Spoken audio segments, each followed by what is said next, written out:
نحمده ونصلي على رسوله الكريم أما بعد فأعوذ بالله السميع العليم من الشيطان الرجيم بسم الله الرحمن الرحيم قد أفلح من تزكى وذكر اسم ربه فصلى. تحقیق وہ کامیاب ہوا جو پاک ہوا اور جو اللہ کا نام ذکر کرتا رہا اور نماز پڑھتا رہا. اللہ تعالیٰ نے ان آیت مبارکہ کے اندر تین چیزوں کا ذکر فرمایا کہ تحقیق وہ شخص کامیاب ہوا کہ جو پاک رہا. اب جو تیسرا اس کا پوائنٹ ہے آیت کا وہ ہے نماز. تو نماز ہی ہے جس سے ہمیں پاکیزگی حاصل ہوتی ہے.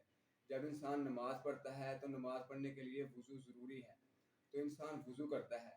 جب انسان وضو کرتا ہے تو اس کو پاکیزگی حاصل ہوتی ہے. نماز کے لیے غسل ہے، تو جب انسان غسل کرتا ہے تو غسل سے انسان کو پاکیزگی حاصل ہوتی ہے. نماز سے صرف روحانی اور دلی پاکیزگی نہیں بلکہ انسان کو جسمانی جو ہے وہ بھی پاکیزگی حاصل ہوتی ہے.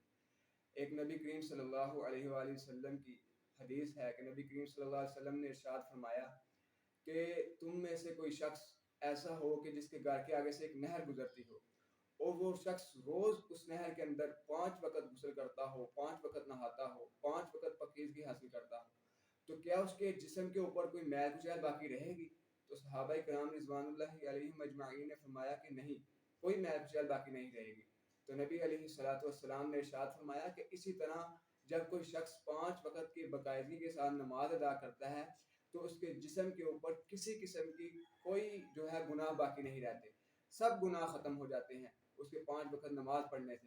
اور اسی طرح ایک اور حدیث کے اندر نبی کریم علیہ السلام نے ارشاد فرمایا کہ جب انسان وضو کرتا ہے تو جیسے جیسے جن اعضاء کا وہ وضو کرتا جاتا ہے، جو اعضاء کو دھوتا جاتا ہے وضو کے طریقے کے مطابق، تو اس سے اللہ تعالیٰ اس کے گناہ ختم کرتا رہتا ہے. تو یہ ہے کہ انسان کو نماز پڑھنے سے پاکیزگی جسم کی روحانی اور جسمانی بھی حاصل ہوتی ہے. اس کے بعد اللہ تعالیٰ نے ارشاد فرمایا وَذَكَرَ اسْمَ رَبِّهِ، اور جو اپنے رب کا ذکر کرتے ہیں. رب کا ذکر، اب آپ دیکھیں کہ نماز سارا کا سارا اللہ رب العزت کا ذکر ہی ذکر ہے.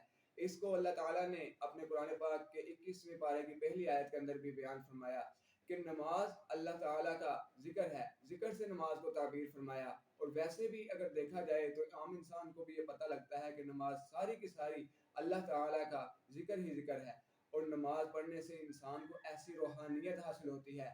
آپ دیکھیں کہ جو شخص نماز نہیں پڑھتا اس کے سارے کام کوئی اوپر نیچے ہوتا ہے، پریشان رہتا ہے، کوئی اس کا کام ٹھیک طریقے سے نہیں ہوتا. وہ اس لیے سوچتا ہے یار میں اتنی کوشش بھی کرتا ہوں، میں کام بھی اتنا کرتا ہوں، لیکن پھر بھی میرے رزق کے اندر برکت نہیں ہے.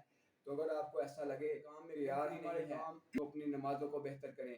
اگر آپ اپنے کام کے اندر، اپنے معاملات کے اندر اپنے معاملات کو بہتر دیکھنا چاہتے ہیں تو اپنی نمازوں کو بہتر کریں. اللہ تعالیٰ نے ارشاد فرمایا ان الصلاۃ تنہی عن الفحشاء والمنکر، کہ بے شک نماز بے حیائی اور برے کاموں سے روکتی ہے. جو شخص باقاعدگی کے ساتھ خشوع و خضوع کے ساتھ اچھے وضو کے ساتھ نماز ادا کرتا ہے اور خالص دل کے ساتھ اللہ کی رضا کے لیے نماز ادا کرتا ہے، اللہ تعالیٰ اس کے خود ہی ذہن میں ڈال دیتے ہیں کہ یار اب میں نے یہ گناہ نہیں کرنا. اگر میں یہ گناہ کروں گا اور پھر میں اللہ کے سامنے سجدہ ریز بھی ہوں گا تو یار نہیں. ایسا خود انسان کے دل کے اندر یہ باتیں پیدا ہو جاتی ہیں اور خود انسان گناہوں سے دور ہوتا چلا جاتا ہے اور نماز کے ساتھ اس کا دل لگ جاتا ہے. اور یہاں پر ایک سوال یہ بھی ہم نے بہت سے لوگوں کو دیکھا ہے کہ نماز بھی پڑھتے ہیں اور برے کام بھی کرتے رہتے ہیں. تو اگر اس پہ پہلے بات دیکھا جائے تو میں نے بھی اس طریقے سے بہت لحاظ سے لوگوں کو دیکھا کہ جو نماز پڑھتے ہیں وہ بہت اچھے بھی ہوتے ہیں. چہرے کے ان کا نور ان کے چہرے کے اوپر ایسا جھلک رہا ہوتا ہے کہ اس سے پتہ لگتا ہے کہ یار یہ بندہ 5 وقت کا نمازی ہے اور یہ نماز کو صرف پڑھتا ہی نہیں ہے بلکہ نماز کو قائم کرتا ہے. نماز کو قائم کرنے کا مطلب یہ ہے کہ نماز پڑھنے کے بعد اللہ رب العزت کے احکامات پر بھی عمل کرے، اللہ رب العزت کے باقی حقوق کو بھی پورا کرے اور اللہ رب العزت کی مخلوق کے حقوق کو بھی پورا کرے. صرف نماز یہ سجدے کرنے کا نام نہیں ہے، صرف نماز رکوع کرنے کا نام نہیں ہے، بلکہ اللہ رب العزت کے احکامات پر عمل کرنے کا نام ہوتا ہے. کہ نماز بھی کوئی انسان پڑھتا ہے اور وہ برے کام بھی کرتا ہے تو اس کے اندر اللہ رب العزت کے فرمان میں کمی نہیں ہے، اللہ رب العزت کی نماز میں کمی نہیں ہے، بلکہ ہمارے اپنے اندر کمی ہے، اس انسان کے اندر کمی ہے کہ وہ نماز کو خشوع و خضوع کے ساتھ ادا نہیں کرتا، وہ نماز کو پورے دل کے ساتھ نہیں پڑھتا، بلکہ لوگوں کو دکھانے کے لیے، اپنی شہرت کے لیے نماز ادا کرتا ہوگا۔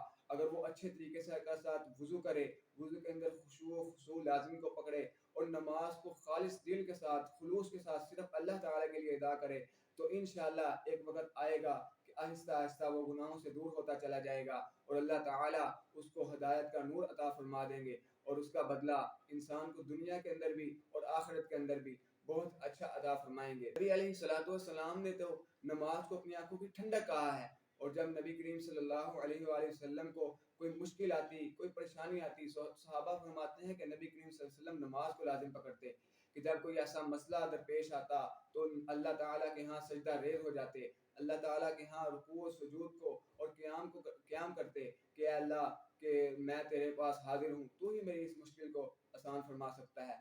اللہ تعالیٰ ہمیں 5 وقت کا پکا سچا نمازی بنائے، اور صرف نماز پڑھنے کی نہیں بلکہ قائم کرنے کی توفیق عطا فرمائے۔